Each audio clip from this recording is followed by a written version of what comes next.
For RIAs, fiscal year-end isn't a celebration. It's a survival test, your annual compliance review. In 2023, paid E&O claims against RIAs surged 213%. This isn't a drill, it is a financial crisis. This isn't just about lawsuits. The SEC fined 16 firms over $81 million for a single issue, record keeping. The root cause? Over half of all SEC enforcement actions cite inadequate documentation as a key factor. We'll break down the mandatory rules, uncover the hidden blind spots, and show how a thorough review becomes your firm's ultimate defense. Let's begin with the basics. This is not optional. SEC Rule 206-47 explicitly mandates an annual review of your compliance program. But a simple check-in is not enough. A recent amendment demands you review and document in writing the adequacy of your policies. So the first question is this: does your current review process generate a written defensible report?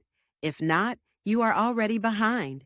This mandate isn't just about looking back.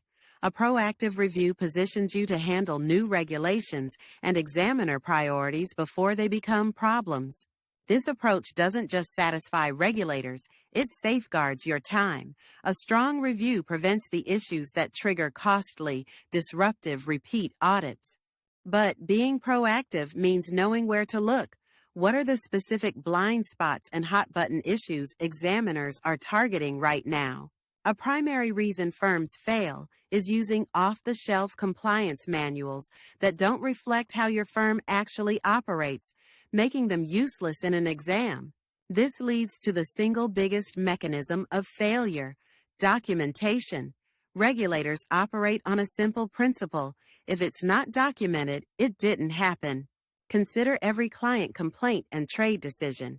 Without records, you cannot prove you met your fiduciary duty. This is where those 213% E&O claims are born. The review also tests your compliance culture. Does your chief compliance officer have the authority to enforce policies, or are they just a figurehead? Now we see the failure mechanisms: generic policies, poor documentation, weak CCOs. Let's look at the specific mistakes these cause. First, simple math errors: overstating or understating assets. Undermanagement is a common red flag a review easily catches. Second, conflicts of interest. The SEC is hyper-focused on how you disclose and manage them. Your review must stress test this process. Third, use the year-end to gather data for your annual Form ADV update, ensuring accuracy and avoiding last-minute panic. And to answer our earlier question, the SEC's current focus is clear. Your review must cover the marketing rule, books and records, and cybersecurity. Cybersecurity is no longer an IT problem. It is a core compliance and fiduciary obligation. Your review needs to assess policies, training, and response plans. But the risk landscape is getting more complex. The old playbook isn't enough. It is time to look at the emerging threats. A huge emerging threat is off-channel communications.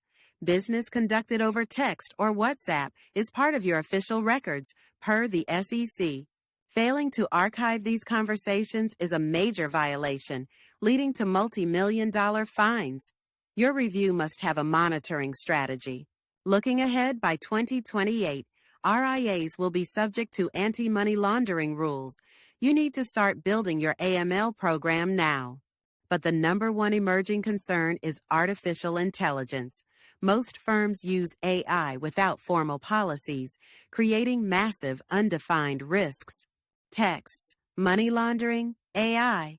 Are you prepared for these next-generation compliance threats? Let's connect all these pieces. Recall the core principle: if it's not documented, it didn't happen. That now applies to every off-channel text and WhatsApp message in your employees' pockets. And that 213% spike in E&O claims, it is set to be supercharged by AI. Using it for analysis without a policy opens a massive front for fiduciary breach. This is the shift in thinking. The annual review is no longer a check on last year.